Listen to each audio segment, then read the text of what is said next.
านผู้ชมมีวันที่สำคัญในชีวิตจากวันหลายคนก็ต้องตอบว่าวันนั้นก็สำคัญวันนี้ก็สำคัญแต่วันที่เฮาใส่ในชีวิตประจำวันเฮาหลายที่สุดมีเพียง3วันเท่านั้น1เมื่อวานนี้เป็นวันที่เฮาใส่ไปแล้วและมันก็ใส่ได้เพียงครั้งเดียว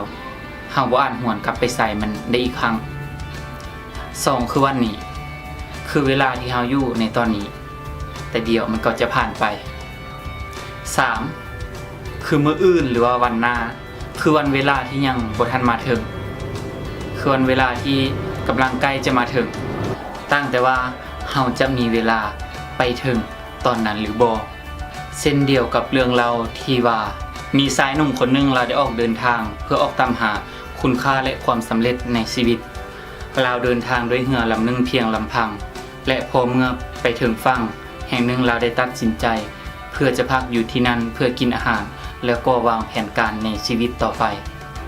พอเมื่อเวลาผ่านไปหลายๆวันปรากฏว่าเรายังคงบ่ได้เฮ็ดหยังและบ่ได้ไปไสจนเวลาผ่านไปเป็นเดือนเป็นปีและหลายๆปีเราก็ยังคงอาศัยอยู่ที่นั่นและเมื่อเวลาผ่านไปหลายๆปีเรามาหูโตอีกเทื่อนึงเราก็แก่ชราหลายแล้วสิ่งดังกล่าวเฮ็ดให้เรานี่เกิดมีความกังวลและหาเหตุผลมาแก้ตัวกับตัวเองว่าตอนนี้ตัวเองแก่แล้วบ่สามารถออกไปเฮ็ดหยังได้อีกแล้วตอนนี้ตัวเองแก่แล้วบ่สามารถออกไปเฮ็ดหยังคือดังตอนที่สมัยตัวเองยังหนุ่มยังแน่นกำลังวังซ่านี่บ่ฮึ่งเหิมคือแต่ก่อนแล้วสิ่งดังกล่าวนี้เฮ็ดให้เราท้อแล้วก็บ่กล้าสิเฮ็ดหยังต่อไปเราเฮ็ดได้แต่เพียงกินข้าวดื่มนมสูดดมอากาศแล้วก็ตายจากโลกนี้ไปโดยที่บ่ทันได้เฮ็ดหยังบ่ทันสามารถประสบผลสำเร็จ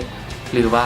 ตามหาคุณค่าในชีวิตของตนเองพบซ้ำเรื่องราวดังกล่าวนี้มันสอนให้เรารู้ว่ามนุษย์เราทุกๆคนถูกกำหนดมาด้วยเวลามื้อนึงค่อยก็ต้องตายเจ้าก็ต้องตายบ่มีไผที่จะลี้ผลกฎของการเวลานี้ได้ทุกๆคนถูกกำหนดด้วยเวลาเฮามีเวลา24ชั่วโมงเท่าๆกันใน1วันทุกๆคนบ่ว่าจะแม่นไผก็ตามเฮาจะได้เวลาเท่าๆกันนี่คือสัจธรรมและความยุติธรรมที่โลกนี้มอบให้กับเฮาถือว่าเป็นกฎของธรรมชาติที่ให้ทุกๆคนมีความเท่าเทียมกันทางด้านเวลาแต่มันขึ้นกับว่าแต่ละคนจะใส่เวลานั้นไปเฮ็ดหยังและใส่มันให้เกิดประโยชน์แนวใดต่างหาก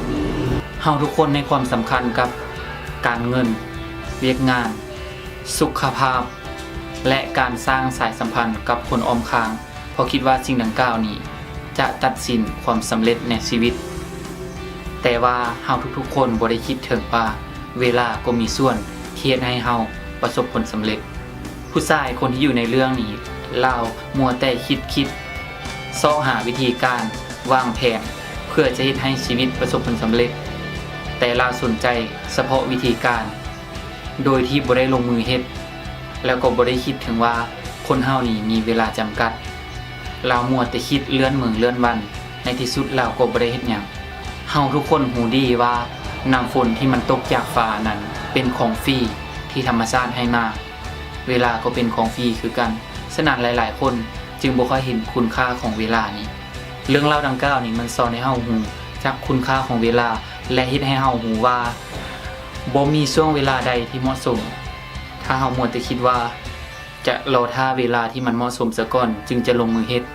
แม้นเฮาจะบ่ได้เฮ็ดหยังอนาคตขึ้นกับมื้อนี้บ่ได้ขึ้นกับมื้ออื่นหรือว่ามื้อต่อๆไปมีแต่การลงมือเฮ็ดในมื้อนี้จึงเฮ็ดให้อนาคตดีขึ้นได้ขอฝากไว้ในท้ายคลิปนี้ว่า 1. อย่าคิดว่าชีวิตจะยืนยาว 2. อย่าคิดว่าชีวิตจะอยู่ในวัยหนุ่มสาวตลอดไป 3. อย่าคิดว่าสุขภาพของเฮาจะดีอยู่เสมอ 4. อย่าคิดว่าเวลายังเหลือหลายและจะใส่แนวใดก็บ่หมด 5. อย่าเลื่อนมือหนีมือหน้าในการที่จะเฮ็ดความดีหรือเฮ็ดสิ่งต่างๆให้ดีที่สุดแล้วบอกว่าเดี๋ยวมือหน้าค่อยเฮ็ดมือต่อไปค่อยเฮ็ดเพราะคนที่สำเร็จท่ามกลางความบ่พร้อมส่วนคนที่ล้มเหลวมักท่าเวลาที่เพียบพร้อมและเหมาะสมเสมอคลิปวิดีโอนี้อาจเป็นคลิปวิดีโอหนึ่งที่ค่าเวลาของท่านเวลาท่านกดเข้ามาเบิ่ง หรืออาจจะเป็นคลิปวิดีโอที่เฮ็ดให้ท่านเห็นคุณค่าของเวลาหลายขึ้นบ่ว่าฝันของเจ้าแม่นหยังเบิ่งมันให้เลิกลงไปมันเฮ็ดมันทุกๆวันเวลาเท่านั้นจะบอกสบายดี